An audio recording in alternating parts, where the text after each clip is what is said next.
Hey everyone, welcome to Neighbor Science, the only podcast about political economy and anime. I'm Ryan Salisbury, and today we are returning to political economy. We did a whole mini-series on isekai anime, so I'm sure everyone that listens is extremely tired of anime now and wants to hear all about Swedish prices from the 1300s. So to help me talk about this today, I brought on two of the members from Grubstakers, Andy and Steven. Hello. Hey, everyone. How you guys doing? Pretty good. I mean, I think of coinage as the neon genesis of economics. So I started this as just the topic of coinage in general, but that's just too large a topic. So today we're going to be focusing specifically on like debasement, which is when the sovereign reduces the content of precious metal in a coin.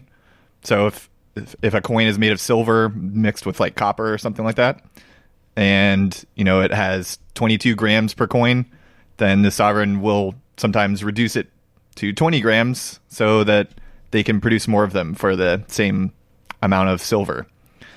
So most of the studies on this, unfortunately, are by like the same three sets of people. I wrote their names down. Who cares? But they're all like neoclassical guys.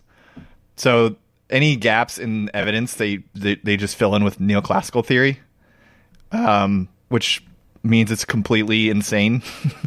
Anything that they don't know, they're like, oh yeah, of course it's one producer in the market who's producing one commodity and trades coins for silver bullion just for between themselves and the consumers. And anytime the market price of the coin goes above a certain price, then consumers will take their coins to the mint and get silver bars and trade those for commodities. Just that kind of thing. So I wanted to answer three main questions. One is, what happens to prices when a coin is debased? What happens to coins when a coin is debased? And when a new money is issued, is it a larger, smaller, or same fraction of like the average price? So according to the economists, we have Gresham's law for what happens to coins. Do you guys know about that? It's supposed to be famous. I don't know if it is outside of coin nerds. I recall it. It has to do with hoarding? Yes. Yeah. So the law is supposed to be that when a sovereign issues a new coin and it's debased, then the bad money chases out the good money. So people will like hoard the old coins that have a higher silver or gold content. So that like if you have if you're the holders of the old issuance of coins that you already know has a higher content, and you get word of a debasement going on, you'll take yours out of circulation and only use the bad ones. Yeah, exactly. It's the idea of it. Yes. So I read a couple studies on Gresham's law. One of them I was reading right before I came down here. And it's again by one of these like three sets of authors that write all of the papers on debasement. So they wanted to test whether or not it was true. What did Black Francis have to say about this? I was going to use that song. You were waiting for... Yeah, I was going to ask if you have the rights for Pixies music. Yeah, the famous song about lowering the precious metal content of coins. By slashing up eyeballs. Yeah, is it easier to slash up eyeballs with coins with less or more silver in them? That's the real question we want to answer. Okay, so this is a study by Rolnick, Velde, and Weber. Or is it Weld and Weber? I don't know. German. And so they're trying to answer whether Gresham's law is true or not. And they say in order for it to be true, people would have to sell heavier coins while using lighter coins, which we basically said, and that it requires a fixed exchange rate. So, like, what they mean by that is that the coins would exchange at face value, which to me makes sense. Like, that seems like it would happen everywhere because it does now. But they say that there's actually no evidence of this happening in history during like the era of metallic coins. They have a bunch of different examples, like when the U.S. issued greenbacks during the Civil War. The greenbacks were the bad money, but they were still people were still using the coin that it replaced, which I think was the Spanish dollar. And I guess the reason for that is, so it's an economic law with zero empirical data, or zero empirical instances that's ever backed it up in known history of currency. It's a law that is violated constantly in all sorts of instances throughout time. Yeah. You nailed it. Yep. They modify the law so that it actually fits, which is, what economists love to do. They're like, oh, well, this law that is violated all the time isn't correct, but we can make it correct so that we aren't wrong. Maybe try not calling it a law. That's like step one. Yeah. No. Grisham's guess. Gresham's conjecture. Yeah, I think that's a better term. Gresham's thing that he's got a pretty good inkling about. Okay, so they cite this letter from the head of the U.S. Mint to President Jefferson to support this modification they make. And they'll talk about what the modification is right after it. So I'll just read this out because it's confusing to me, and I'm hoping that you guys can help me figure out what the fuck they're talking about. So they say small Spanish silver coins are extremely plenty, and as their nominal and circulating value is considerably above their real intrinsic value, they will neither be sent to the mint, used in manufactures, nor carried out of the country, but indeed are daily increasing by importation. Small coins of the United States will therefore be less necessary for the sake of change, while foreign small silver continues to be a circulating medium. We lately struck at the mint nearly 250,000 of silver dimes, except they spell it with an S, D-I-S-M-E-S, dismas. It is, however, with the utmost difficulty that we can prevail upon any of the banks to accept of them. And, in fact, nearly half the number still remains in our vaults. So half of the 250,000 dimes remains in their vaults, I guess. And the authors say that the letter suggests that at least small transactions were implicitly stated in Spanish prices. That is, small Spanish silver coins circulated at their nominal value. For U.S. silver coins to circulate, therefore, they would have had to exchange at a premium, and that was probably not worth the effort for most people. That the mint had difficulty getting banks to use this money, therefore, is consistent with our version of Gresham's law. I thought they would state what the law was, but I'll find that in a second. Can I say something? Yes.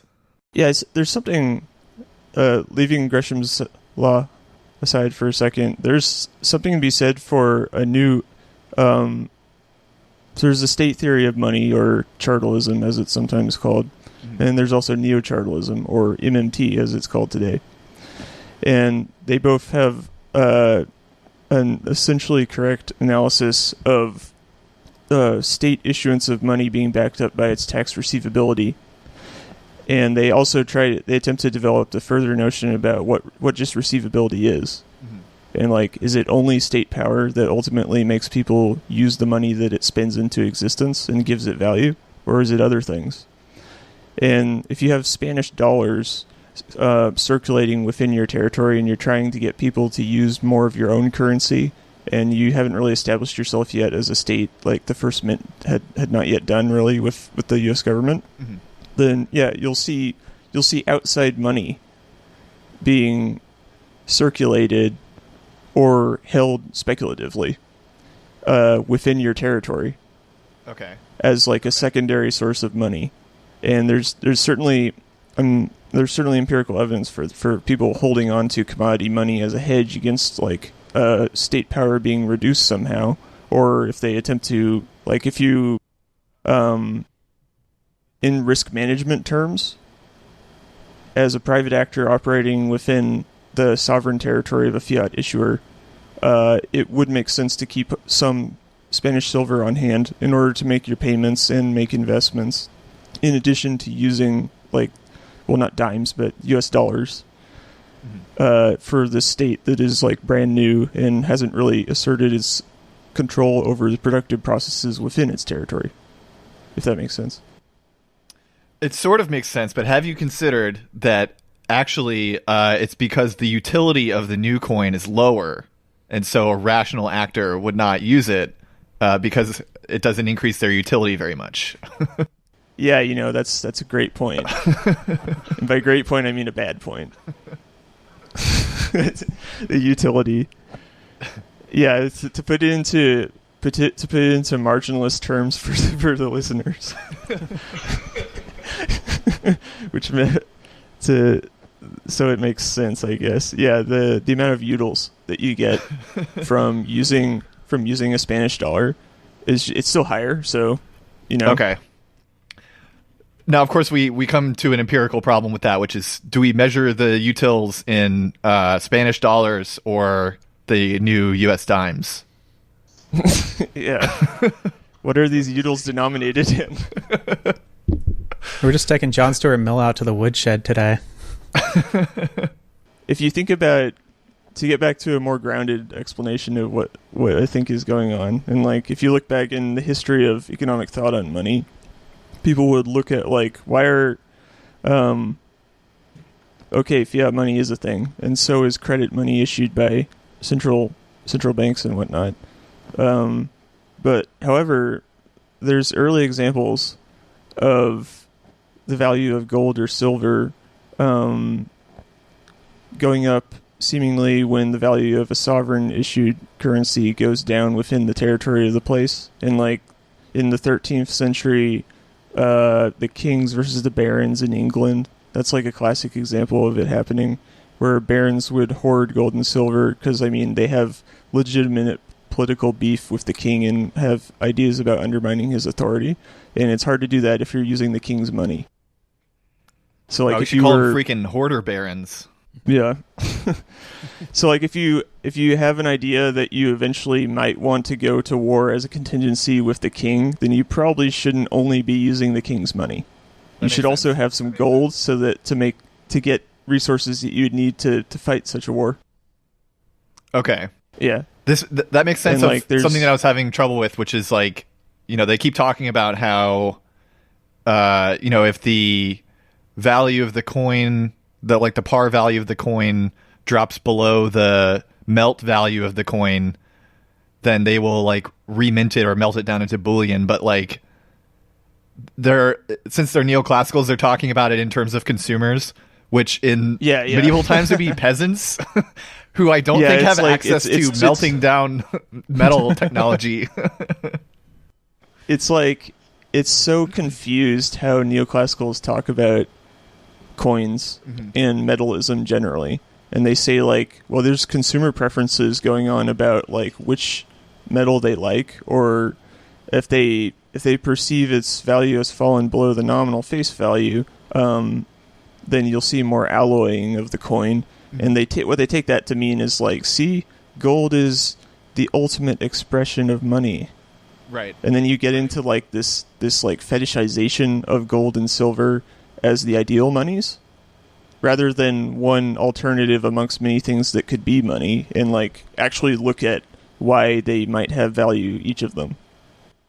Yeah, I ended up accidentally talking to one of those gold fetishist people, the Creature from Jekyll Island reader types, you know? Oh, nice.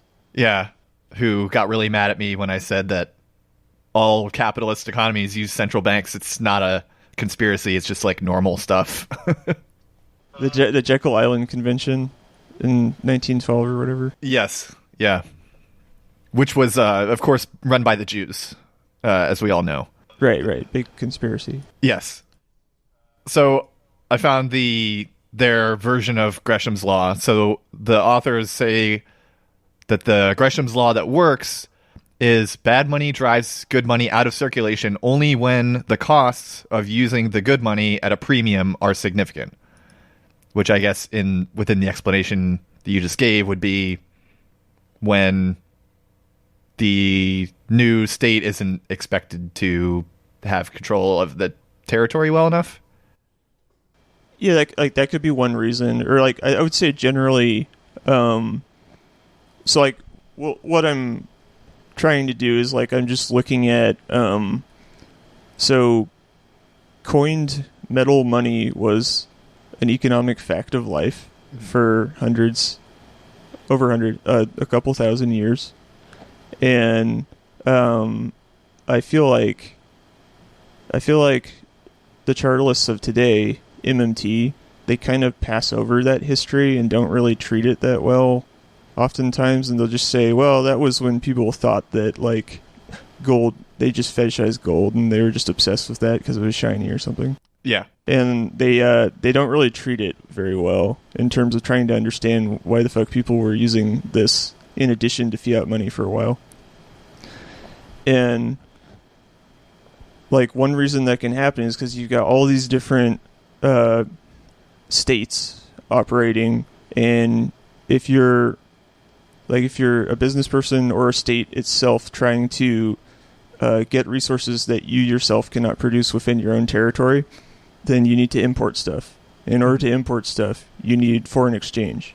In order to get foreign exchange, you can use things like gold, which are widely accepted as currency throughout the world. And like, why is it accepted? That's an interesting question. I think part of it is, honestly, it is shiny. Yeah. And humans are like, oh, well, most people appreciate a shiny object. Here is one. And I can use that to buy capital goods to build factories and stuff. So that's nice. Yeah, Andy? Yeah, there's the argument, I don't know if it was from Marx or just David Harvey's reading of Marx, that basically the reason, at least according to that line of analysis, that gold is such a good exchange commodity is simply because it doesn't oxidize. And so you don't lose metal over the period of time like you do with other metals. Yeah, so like that, there's something to be said for its use as a means of foreign exchange to get imports that people need to develop their territories. And I think that you should like hold up that potential explanation for why people use coins for so long and so widely, alongside the other complementary explanation of why states were able to issue their own money and have them have value, namely by requiring that they be returned as a tax payment as the only means to settle that obligation. Mm-hmm. So like those two ideas I think can live together basically, theoretically. Another possible reason that gold was favored, at least early on, because there were like tons of silver coins, so it's not like gold was like super dominant or anything, but early on, gold can be found in like relatively pure forms in nature, but silver you have to actually like extract it. So like mining technology had to catch up with refining silver into a metal that could be coined. Yeah, like the earliest precious metal coins were made of electrum, which is a gold silver alloy. Yeah, I was just gonna say that actually. Oh, okay. Yeah. Yeah, so like the first ones were alloys, mm-hmm. and then that was like an innovation over solid silver coins or just bars of silver used for bulk payment of like a military or something. Mm-hmm. Like Alexander the Great's army, when it was in like Central Asia, it had to have this whole long supply chain of people simply to get the silver bars to pay the army. And it was like very costly in biophysical terms to do that. And so instead they started issuing their own money in coin form as like a much biophysically cheaper way to get the resources it needs within wherever the army is. And so the army would sort of, the military rather, would have sort of like an ongoing provisional government sort of centered around wherever it happened to be on his conquest and be issuing this money. And they were able to save a lot in real terms by doing that over simply having to cart all the money that you needed to use from the homeland. That makes sense. I also remembered earlier from Debt by David Graeber. He says another... Great book. Yeah, great book. He says another reason that gold may have been favored was because money evolved out of things that were used to adorn the human body. So jewelry, basically, which is why there are also cowrie money and feather money and stuff like that, which I'm planning to do an episode on that because, again, neoclassicals get it insanely wrong. What's up, Andy? It's a little known fact that the penny loafers predated the penny. But yeah, just to give like the briefest explanation is like, those aren't money in the sense of like, you know, you take your bag of cowrie shells to primitive Walmart and, you know, get your groceries there. It's more like you are marrying someone and you need to compensate their family for the loss of their child. So you give them a bunch of cowries as like a symbolic payment. Yeah. Yeah. Yeah, like David Graeber's book, Dead First 5,000 Years, was like that was kind of like my gateway drug into chartalism.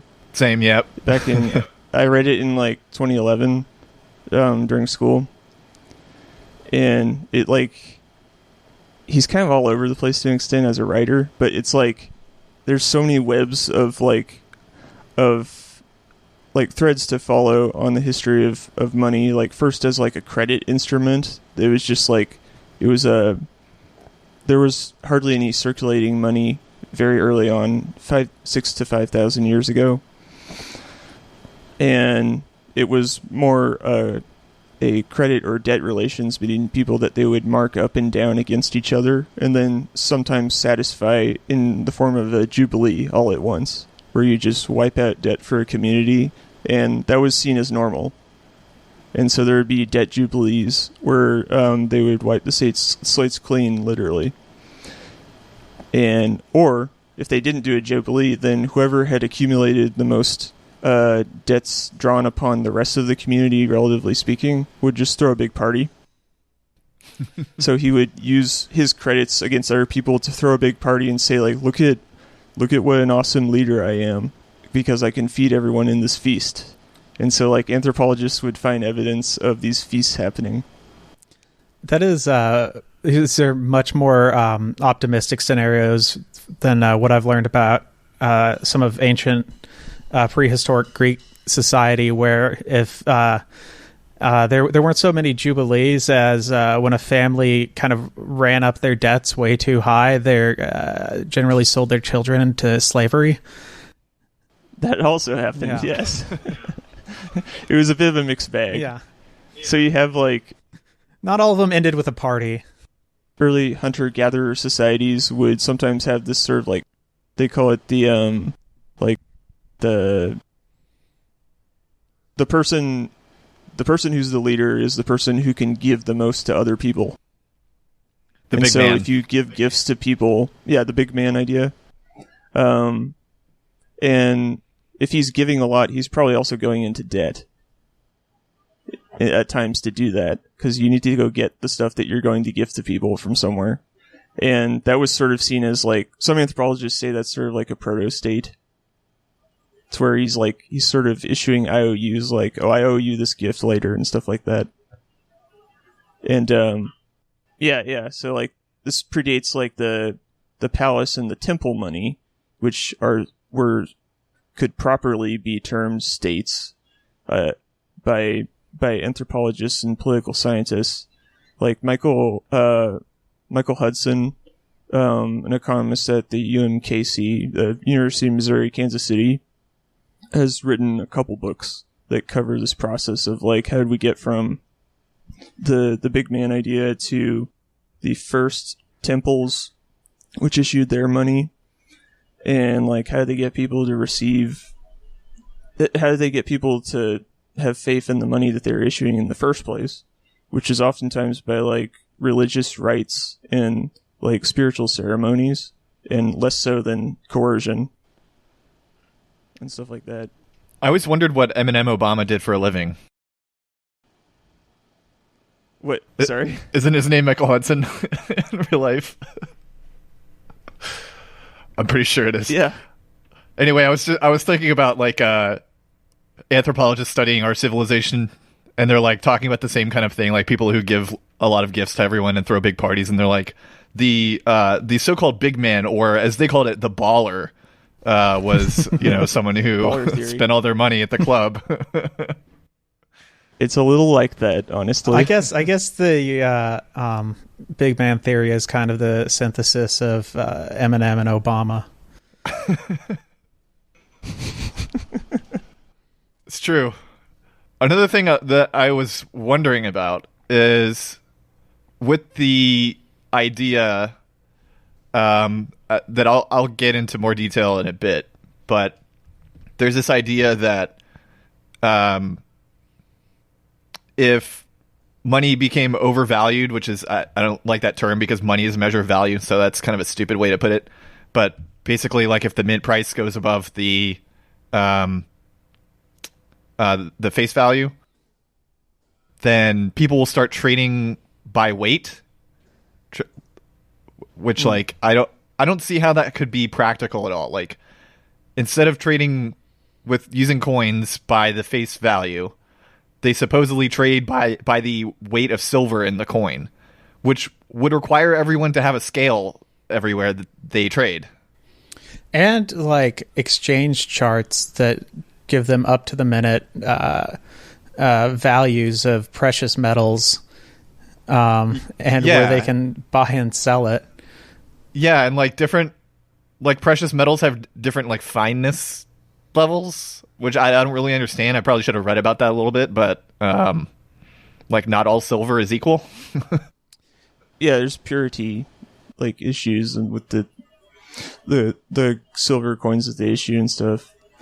Yeah, well, so that seems like the whole point of issuing coins is to like standardize the weight so that people don't have to have scales and figure out how density works, years before that apocryphal story of what's his face getting in the pool. Oh yeah. I mean, temples in Mesopotamia would have scales that they used to measure the weight of silver in the bars that they received from like other temples to say like, okay, this looks about the same, but is it really? And okay. They would have an idea of what the market value of the silver content of the bar is.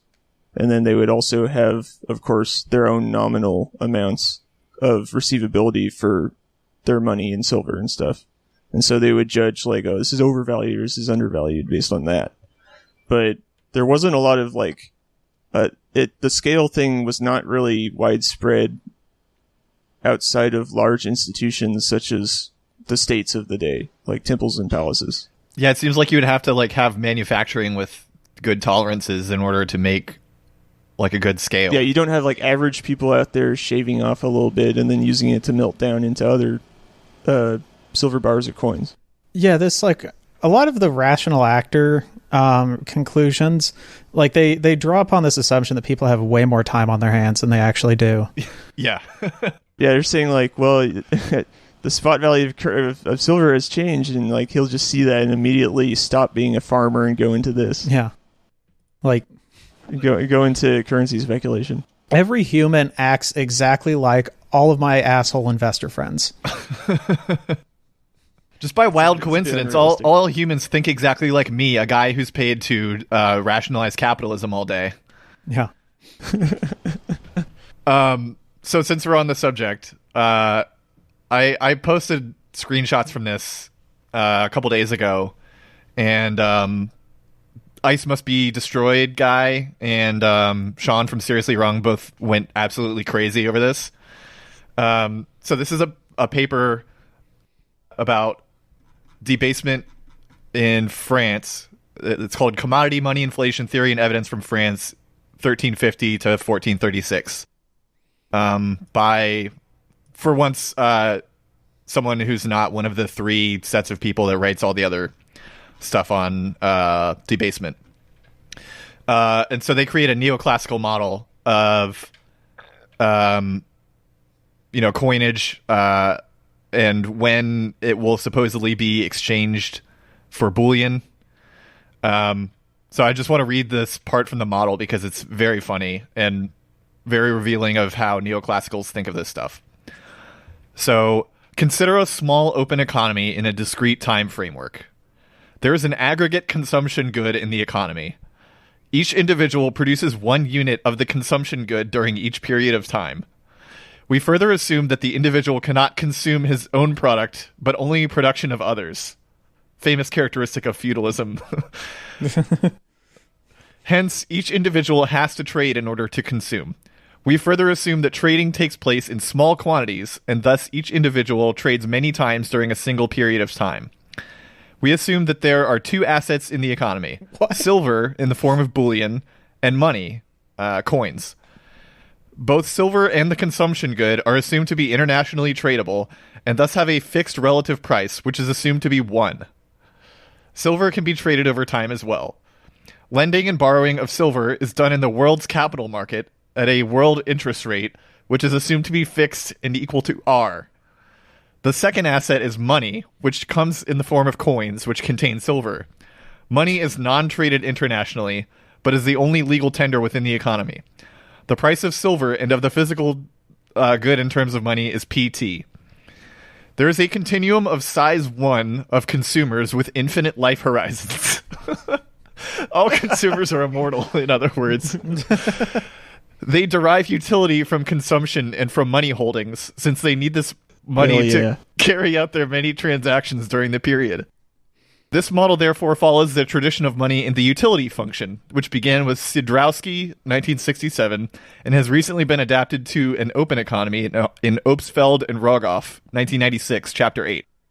For the sake of simplicity, consumers are assumed to be risk neutral. Utility of individuals in time O is, and they have this big stupid equation, sum of 1 plus rho, blah, blah, blah.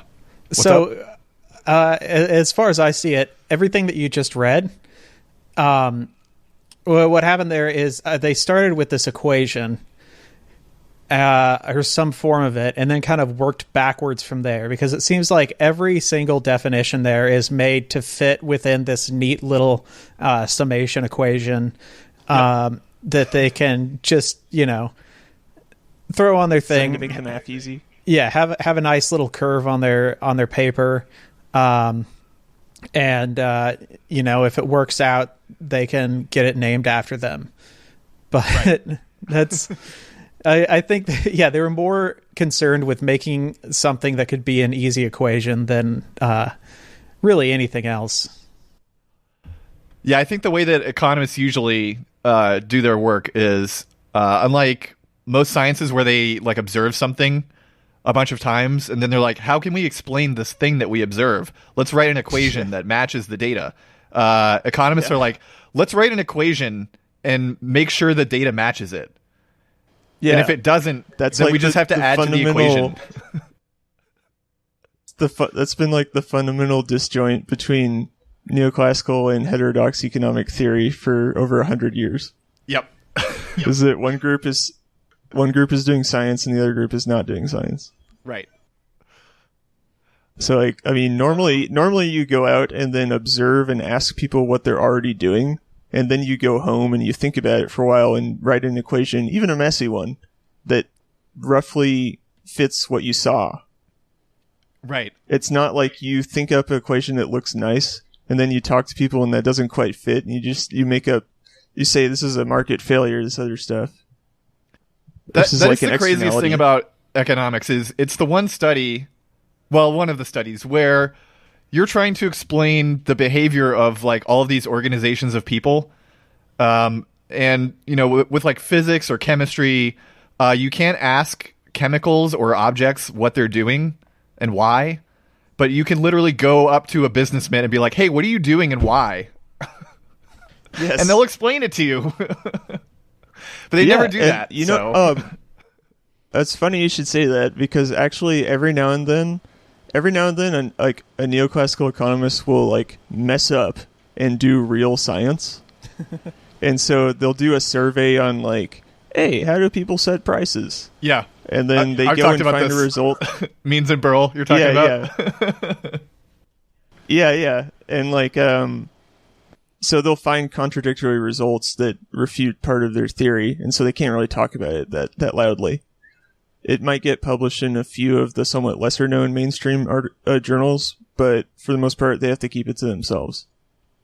You know, there's heterodox. Yeah, if you ever try to talk about this with people who have studied econ, they usually just call you an idiot and get really mad and say that you're lying. Yeah. That's kind of the default. But there's starting to be more heterodox economists who are doing the survey thing. And, I mean, surveys are expensive. That's why it doesn't get done very much, period.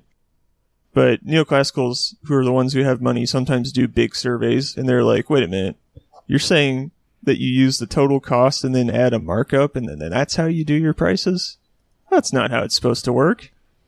Another good one is, so I forget who it was, but someone was testing like the rational actor theory, and so they were like, all right, we have a list of products, and we want you to order them in the order of your preference.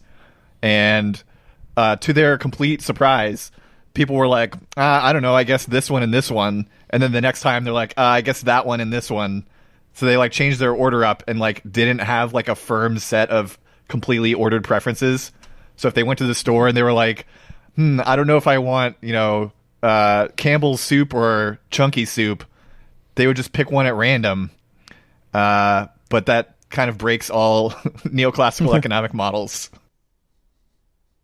All right, so I'm going to skip ahead in the model part a little bit, but there's some like really ridiculous stuff later on. So we next lay out the informational and timing assumptions of the model.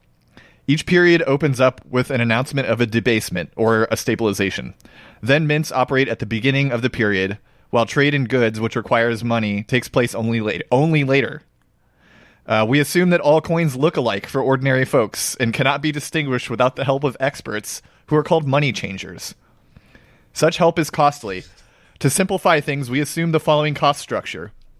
In each period, an individual can obtain one evaluation of his coins for free, but additional evaluations are infinitely costly.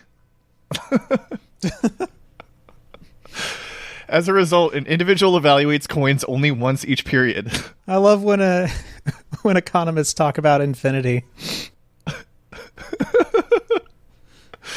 As assumed above, many transactions take place during a single period and coins circulate many times, so that individuals cannot keep track of the coin composition of their money. Hence, the optimal strategy is to check their coins at the beginning of the period, to decide which coins to remint, which coins to turn into silver, and which coins to keep in circulation. During the period when goods are continuously traded, the set of coins changes and the initial information is lost, since all coins look alike. Hence, due to the law of large numbers, by the end of each period, the composition of coins held by each individual is the same as the economy-wide composition. You know, some people speculate that because the coins are indistinguishable, they're all one single coin, switching places too fast to be perceived by humans. There's a single aggregate coin in the economy. I've never seen two of the coins at the same time, so you can't be sure. Yeah, that's true. Was this written by like highly like a high level economist, or was this just like some grad students trying to shit out a paper? Because I think it was written by a high level something. Okay, so it was a high level economist trying to shit out a paper. It sounds like a high level economist. I don't know if they're an economist, but they're operating on a high level. That's for sure. Yeah. I like how they have like everyone has their own mint. Yeah.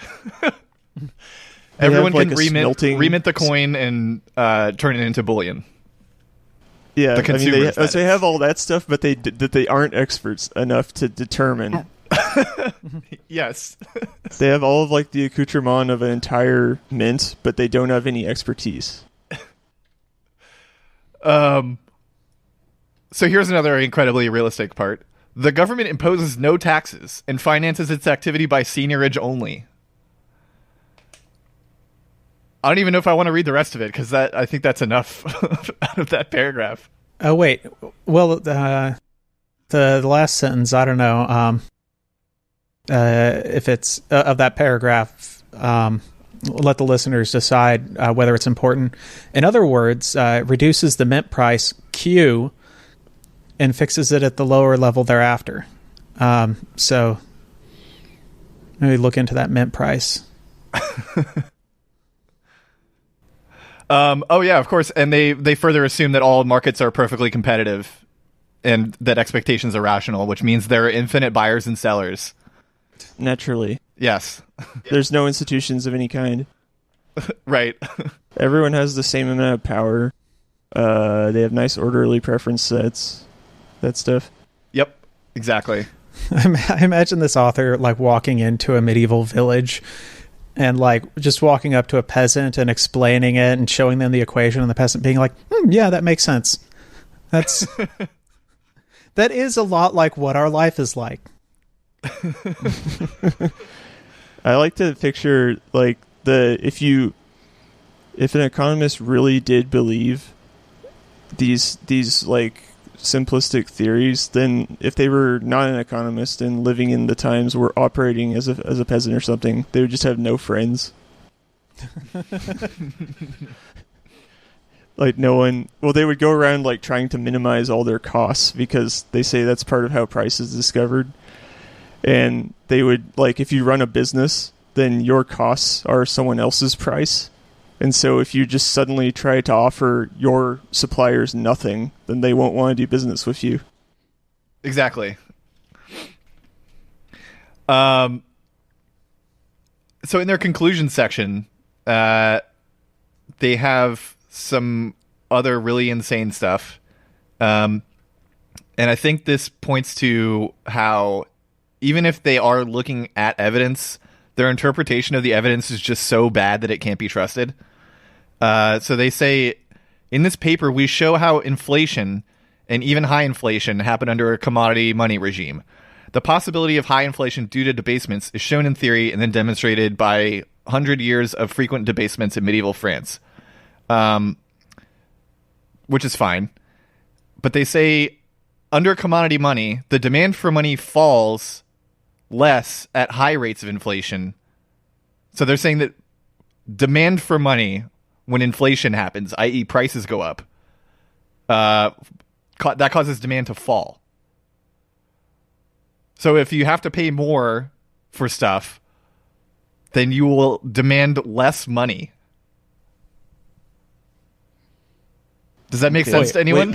Oh, the demand for the money? He's saying the demand for the money falls, and not the demand for... Yes, the demand for money falls if prices increase. Okay. What was the year range for this study? 1350 to 1436. So during the 100 Years' War, when France was suffering like massive losses of physical capacity to produce things? Yes, but it wasn't because of that inflation happened. That's called history. That's not what we're talking about. Right. Yeah, that's not economics. Yeah, that has no bearing on the economy. So I'm guessing somewhere in this paper they have hard data from the time that they map to their projection from that equation, so that there's a certain level of credibility for that equation. Am I correct in assuming that? Well, yeah, sort of. Like data points with a margin of error mapped against their predictions based on their equation? They don't have so much data points as rates of data points. So for some reason, they use the cumulative debasement rate as their main type of data. So they have these charts at the end, like starting on page 43, where they measure the cumulative debasement rate of the livre, which I have no earthly idea why they would use that. But their claim, what they want to claim is that the debasement causes inflation, right? Yes. Okay. And not the war that was going on. Correct. Okay. Just so we're clear. Because and of course that inflation causes demand for money to fall. People want less money when the prices are higher. Ooh, this is a exactly. This is a John F. Kennedy School of Government at Harvard University paper. Yes. Yeah, these are people with Ivy League degrees telling us this is how it was. The sheer brilliance of the Ivy Leagues, yes. They worked pi into one of their equations. I did not notice that. It's very funny.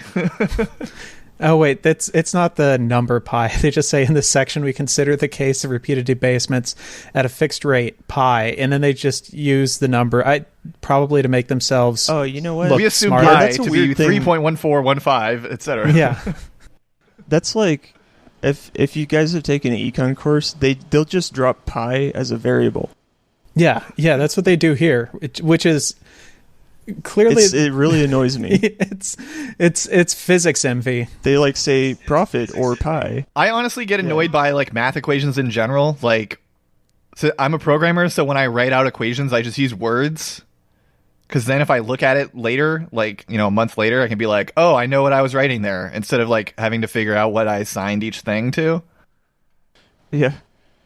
But Well, I guess no one else does that. I don't know. I like equations, but that's just because I'm kind of a messy bitch. But I do agree with you in principle. Yeah, words are easier. I just I always got a little thrill out of like trying to figure out what an equation means. Which is why I went and I did physics in college. So, oh yeah, they do have charts. Look at that. I just like that whenever like Francis is like in the cool zone basically, and they just ignore that. So there was another study that I read that is much more normal about debasement in France, although it only covers 7 years. I think it's also during a war in France. I'm not as good at history, so it's 1415 to 1422. Oh, during the 100 Years' War. Yeah. Okay. Yep. Yeah. Still. And they find something much more plausible, which is that debasement is just how public finance happened during that time. So if you needed to finance a war, you would just reduce the content of silver in your coins so that you could make more of them. I guess in I don't know, principle, though. I would say like if what they're I don't know if this is what they're saying, but I mean if the state were shaving off part of the gold and silver content and then using that to buy war materials like from abroad, I guess that would make some sense there. But that's not really what they're saying, it sounds like. Yeah, I think what they're saying is that they can mint more coins. Yeah, and pay they're more people saying with like them. the seigniorage is how they're paying for it. Yep. And in case anyone listening doesn't know, seigniorage is the difference between like the cost of minting the coin and the face value of the coins. They also look at like the inflation that happens with debasement, and they say that inflation does happen because of debasement, but the only thing they're looking at is the price of silver. So like inflation today is usually measured as CPI, which is like an index of different products that are weighted according to their supposed relative importance to each other. And then they're aggregated into like a percentage that changes over time. So they like set a certain year to be like the base of the index. So I think it's usually 2014 now. And they have like a dimensionless number essentially. But these guys are just looking at silver. So I think if you debase a coin, then silver's price going up makes sense. But I think that they are drawing the conclusion from that, because they're neoclassicals, that inflation is when the value of money goes down, and so that means that all prices go up at the same time. because of efficient markets and that bullshit. Yeah, from the quantity theory of money. Yeah. So I mentioned that I looked at a bunch of data from Sveriges Riksbank, which is the National Bank of Sweden. They put together a data set over around 800 years, from the 1200s to today, of different Swedish prices. And part of that history includes like parts of Finland, but I don't think that's gonna mess up my conclusion. And so I basically both looked at charts and did like correlations of prices versus silver content of coins. Does their basket of goods include the cost of importing grad students for your ritual sacrifice? No, and it also does not include any type of stinky fish.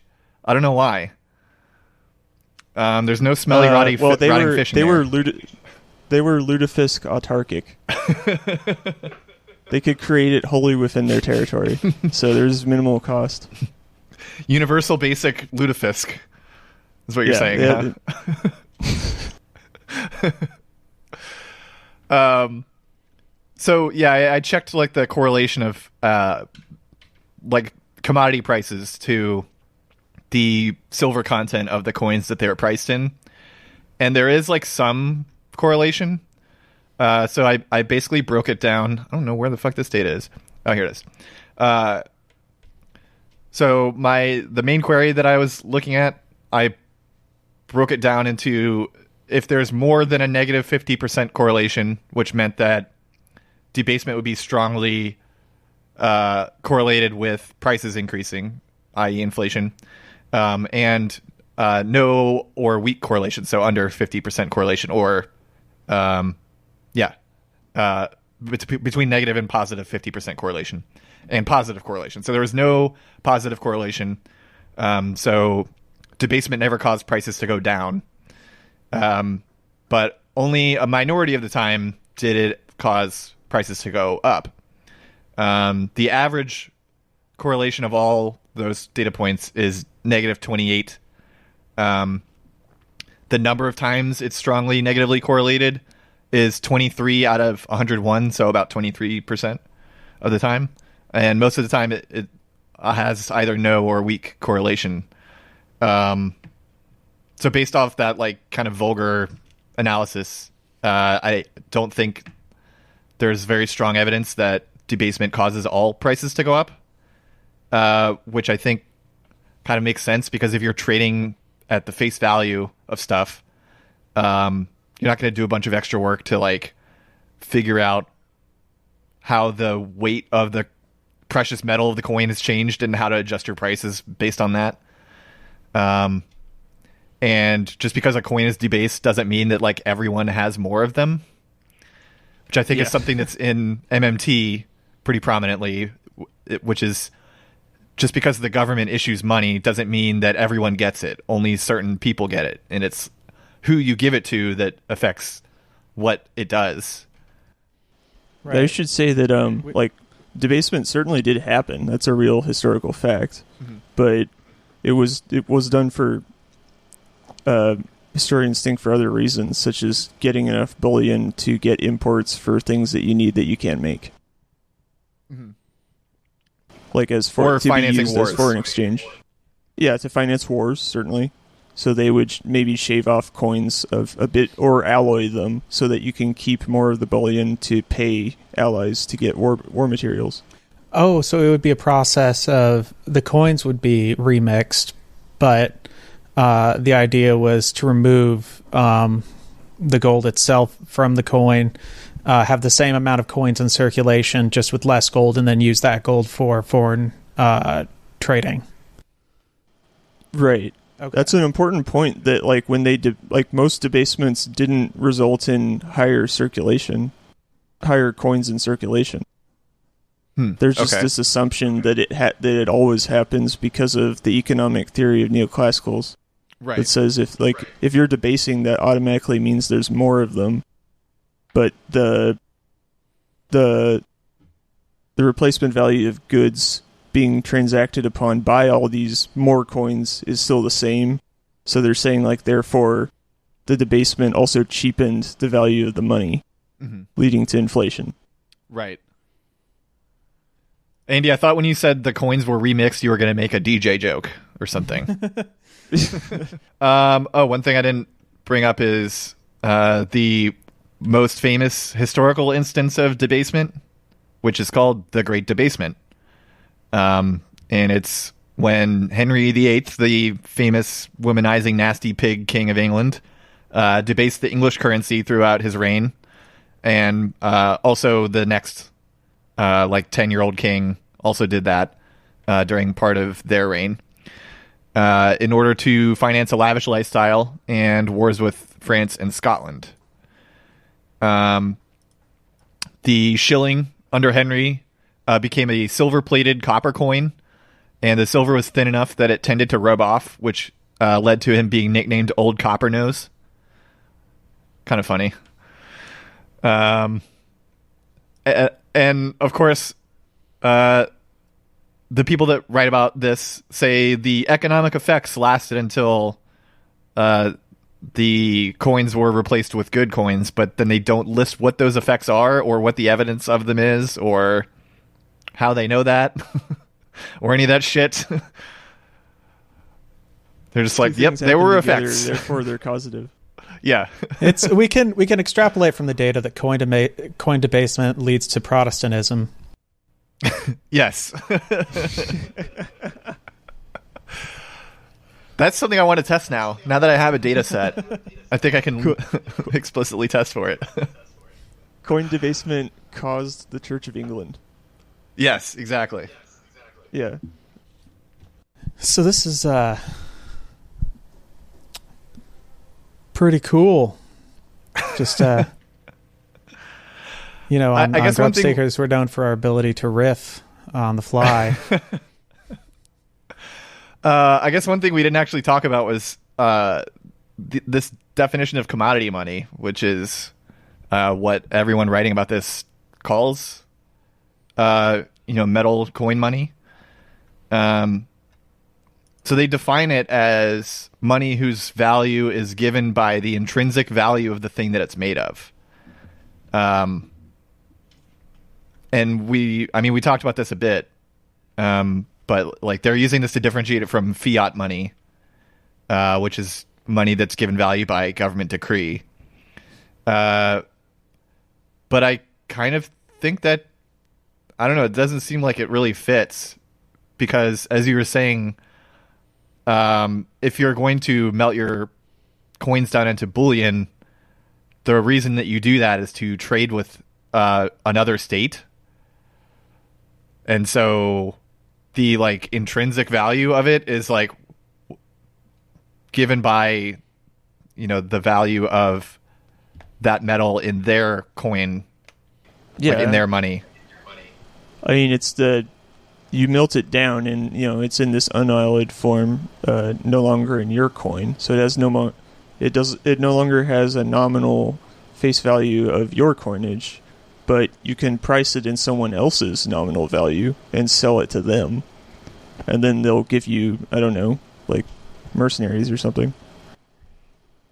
And so the reason they define it this way is, again, to fit it to their theory, which is that, we used to swap cows for chickens, and then a smart guy thought, this is too hard to do. The double coincidence of wants, etc. We need to have coins instead. And so, because gold is inherently valuable, they decided to use gold.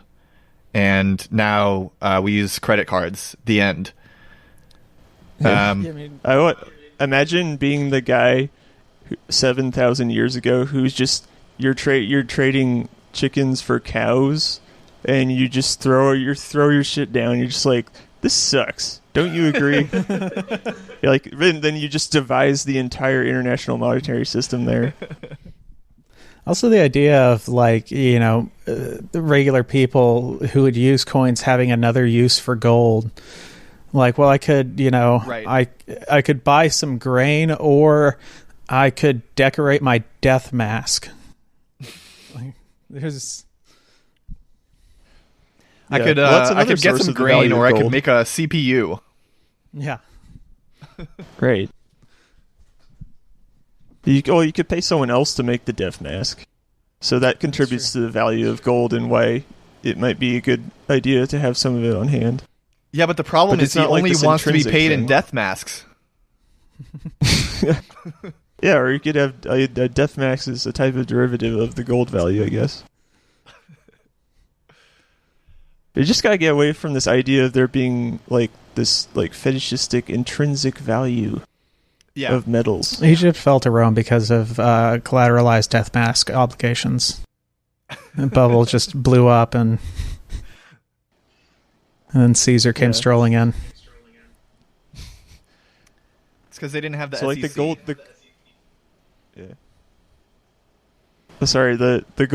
The gold content of the death mask could be melted down, and then you can price it in someone else's money. That's certainly true. Someone else's death mask. Yeah. So to go back to the questions that I asked initially, I guess, what happens when a coin is debased? I think we've found the answer to that. Sometimes prices go up, but most of the time they don't. The price of the precious metal goes up, which makes sense because that's what the mint takes for coins. So if they left it the same, then they would lose a bunch of money, I guess. What happens to coins when a coin is debased? Sometimes they sometimes they continue circulating, and sometimes the debased money replaces the old money.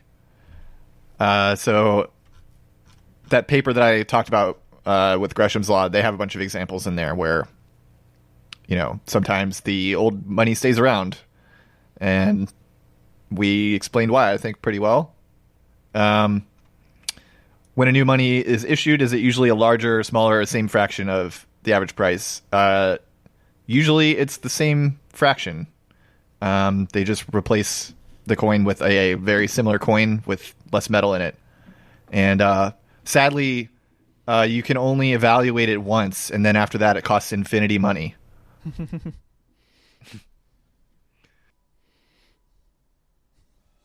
Just like life. Just like in the real world. John F. Kennedy School of Government. Put their best minds on this. I think that's all I have for this. I'm going to look up this author, Joseph Zyra.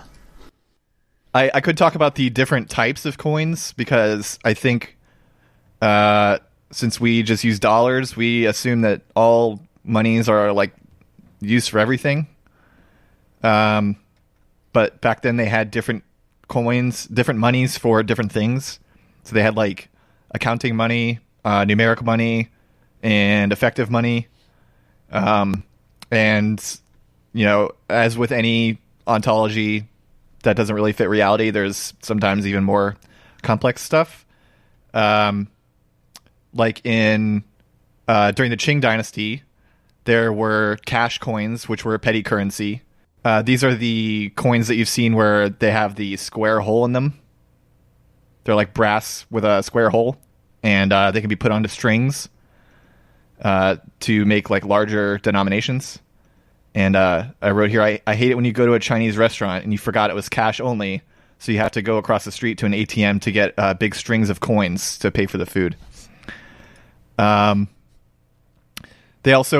had coins specifically for taxation, coins specifically for maritime trade, and specifically for market trade. So there's all sorts of systems with all kinds of crazy shit that goes beyond any kind of classification that you could think up in your little study for Harvard University. Yeah, I mean, at times in parts of China, ancient China, they were using knives as money. Nice. Yeah, assuming knife money for a while. Assuming with this maritime trade, we have infinite ocean with infinitesimal transactions occurring over discrete time periods. Let that be pi. Yeah, it's never over continuous time like in real life. Yeah, discrete time. Yeah. Since you're, I did kind of skip over that. Life is not a series of discrete events, really. So, you see, the coins operate in both a particle and a wave-like manner. These are all simplifying assumptions. The general thrust is still true. Blah blah blah. They'll always say that the toy models are still useful as like a teaching device. And I'm like, okay, but it's not. I love teaching someone completely the wrong thing, true. So that when you teach them the correct thing based on historical evidence, they get mad at you and call you a dumbass and tell you to take Econ 101. Yeah. Just the idea of like, yeah, it's a teaching device. We teach you the wrong thing. Yeah. And that's so like that's how you learn. Yeah. Just like in physics. Yeah. You're forced to take an introductory class as part of your degree, and then you never come back to the advanced classes where you learn the correct thing, which is what you're supposed to do. And that makes you an expert in economics. Uh-huh. Speaking of, like in physics class, you'll use like the ideal gas law or whatever, or in chemistry, I guess. And that's somewhat of a simplification, but they still use it because it works in terms of building more complex theories about the interaction of particles. Yeah. Because it still has some validity in the real world. Incidentally, the quantity theory of money has the same functional form as the ideal gas law. And like some people think that it was like a mainstream economist's attempt to look more mathy. So they just grafted on some of like the really in vogue chemistry research that was going on onto their theories. Yeah, I mean, to take the physics analogy probably further than anyone wants or thinks it should go, it's sort of it's more along the lines of like string theory, where they want to have like a nice model describing everything, but there's no way to confirm it. And it makes them look good because they can point at their equations and show how nice everything is. But even if you try to confirm it or try to ask them how to confirm it, they'll tell you that you're wrong and that's not the point. Yeah, well, what they'll usually say is this is an idealized model of what it would like under perfectly competitive conditions, but we don't have that. We have like messy externalities instead. So like if society was like the model, then it would look like the model. So it's an ideal that we try to shoot for, but we don't get there. Reading a paper by Benoit Clapeyron, we developed a model of gases, and we have tested it with the empirical data. It doesn't seem to fit, but we think that the problem is our limitations of observation, and the model actually works fine under equilibrium conditions. Right, yeah. Just a little ideal gas law joke. Didn't land, I guess. I knew of the law, but I didn't really do that well in chemistry, so... Yeah, I didn't either. I thought it was a little bloated. Sorry, I made it worse. Well, I don't have anything else for this. Do you want to plug your show and anything else that you're working on? Sure, yeah. Listen to Grubstakers, the podcast about billionaires, where we profile a new billionaire and their deeds and misdeeds, 2 of them a week with the Patreon. And right now we're just finding out that every supply chain goes back to child slavery. That's what we've been discovering over the last year. Yeah, we just did a 3-parter on Deutsche Bank. We just released an episode on offshore money, and we get into some stuff that's kind of related to what we talked about today, actually. Okay. With like imports and forex and stuff. So that's on SoundCloud. Grub Stakers. Awesome. Andy, Steven, thank you for joining me. Thank you, Ryan. Thanks. The next episode we are going to be doing, I am going to talk about the emergence of money in more detail. So that should be interesting. Stay tuned for that. Hopefully I will get it out in under a month this time. All right. Thanks a lot, everyone.